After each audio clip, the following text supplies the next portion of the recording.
Have you ever wondered how microchips, the brain of our digital world, are made? Imagine a world without these tiny marvels. It's almost impossible, isn't it? The microchip, a small piece of silicon no larger than a fingernail, is responsible for the digital revolution that has changed our lives in countless ways. Microchips are the heart and soul of nearly every electronic device we use. They're in our computers, our smartphones, our cars, and even our kitchen appliances. They're the reason we can surf the internet, make a phone call, or microwave a meal. Without them, we'd still be living in a world of manual labor and analog communication. And yet, despite their ubiquity, microchips are marvels of complexity. Each chip contains millions, even billions of transistors. These transistors act like switches, turning on and off to control the flow of electricity through the chip. They're so small that you could fit thousands of them across the width of a single human hair. But it's not just the sheer number of transistors that make microchips amazing. It's how they're arranged.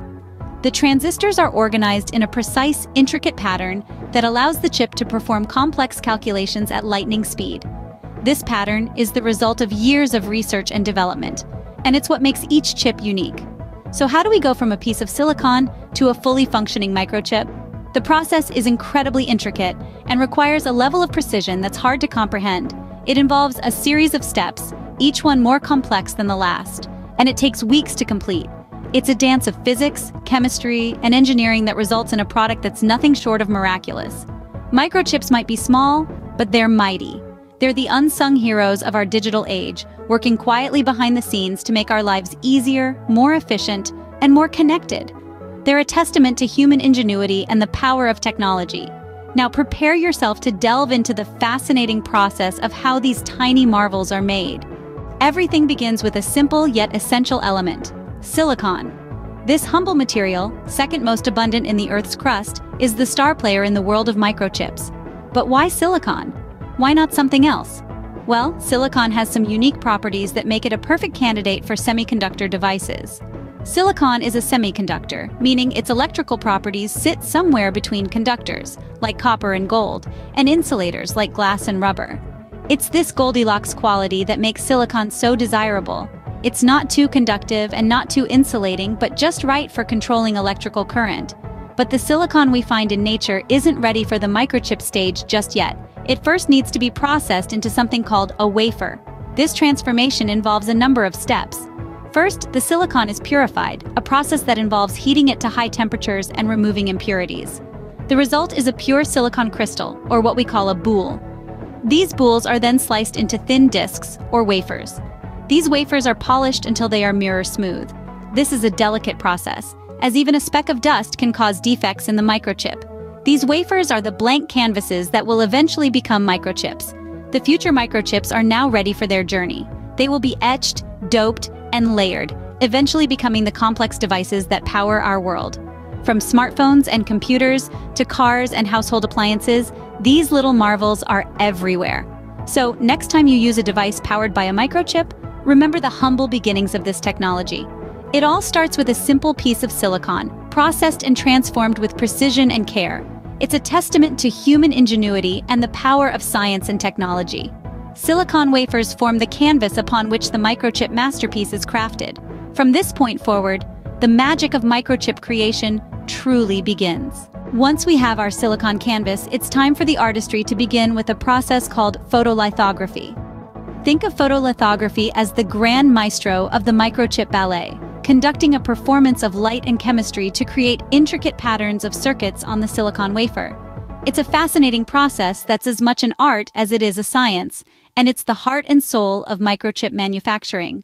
First, the silicon wafer is coated with a light-sensitive material called photoresist. This photoresist is akin to a sheet of photographic paper, ready to capture the designs that will form the microchip's circuits. Next, a mask, which is essentially a stencil bearing the circuit design, is placed over the coated wafer. This mask is like the blueprint of our microchip, detailing every nook and cranny of the circuitry layout. Now, it's time to turn on the lights. A source of ultraviolet light is shown onto the mask, illuminating it and casting shadows onto the photoresist below. The light changes the chemical structure of the exposed photoresist, making it soluble. After this exposure, the wafer is bathed in a developer solution. This solution washes away the exposed soluble photoresist, leaving behind the unexposed photoresist that has formed our circuit design. We've effectively used light to draw our circuit onto the silicon wafer, but we're not done yet. The final step in photolithography is etching. This step involves using chemicals to etch away the exposed silicon parts, leaving behind the unexposed silicon that forms our circuit. It's like chiseling a sculpture out of a block of marble, except we're working on a much smaller scale. And there you have it, photolithography in a nutshell. From a blank silicon canvas to a meticulously etched circuit design, this process is one of the marvels of modern technology. And all this is done with incredible precision, on a scale that's almost too small to imagine. Photolithography is the key to imprinting the complex circuit design onto our silicon canvas. The result? Microchips, the tiny powerhouses that fuel our digital world. With the design etched onto the wafer, it's now time for a process called doping. Now, doping might sound like a shady business, but in the world of microchip manufacturing, it's a vital step that transforms the silicon wafer into a functional electronic circuit. In its pure state, silicon is a poor conductor of electricity. But when we introduce tiny amounts of certain impurities or dopants, it changes the game entirely. These impurities alter the silicon's properties, enabling it to control the flow of electric currents. Think of the silicon wafer as a quiet, unassuming wallflower at a party. The doping process is like introducing this wallflower to a charismatic partner. Suddenly, the wallflower comes to life, moving and grooving to the beat of the electric current. The impurities used in doping are usually elements from either group 3 or group 5 of the periodic table. Group 3 elements, such as boron, have one less electron than silicon. When they're introduced, they create holes in the silicon structure, forming what we call a p-type semiconductor. On the other hand, group 5 elements, like phosphorus, have one extra electron. When these elements are introduced, they fill up the silicon's lattice, creating an n-type semiconductor. These n-type and p-type semiconductors are the basic building blocks of all semiconductor electronic devices. When they come together, they form a p-n junction, a critical component that controls the direction of the current flow within the circuit. The process of doping is performed under precise conditions in a high-temperature furnace. It requires a careful balance of elements, temperature, and time to create the perfect blend of silicon and dopants. The real beauty of doping lies in its ability to customize the silicon's properties. By varying the type and amount of dopants used, manufacturers can fine-tune the silicon's conductivity to suit the specific requirements of different electronic devices. Doping is the process that truly brings our circuit to life, enabling it to control the flow of electricity. This pivotal process is the gateway to the world of integrated circuits, turning a simple silicon wafer into the heart of our digital age. Now that our microchip has been formed, it's time for the final stages: testing and packaging. Testing is an essential part of the microchip production process. Each microchip is put through a series of rigorous tests to ensure that it functions as intended.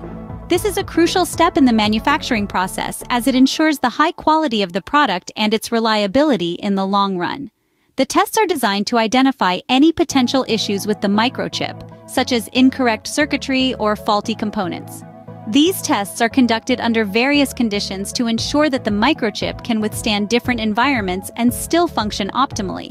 Once the microchip passes all the tests, it moves on to the packaging phase. This is where the microchip is encapsulated in a protective casing.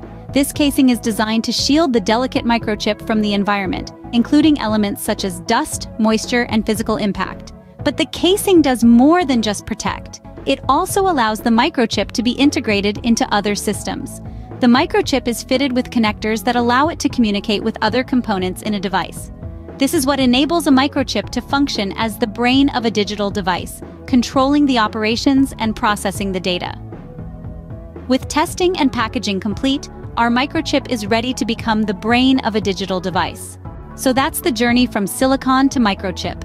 We've journeyed from the humble silicon base to the detailed artistry of photolithography, where an incredibly intricate circuit is etched onto the silicon. We've seen how doping enhances the circuit's functionality, and finally, how meticulous testing and packaging ensure the microchip is ready for use. This complex process is the marvel behind our everyday devices. Next time you use your smartphone or computer, remember the intricate process that created the microchips at their heart?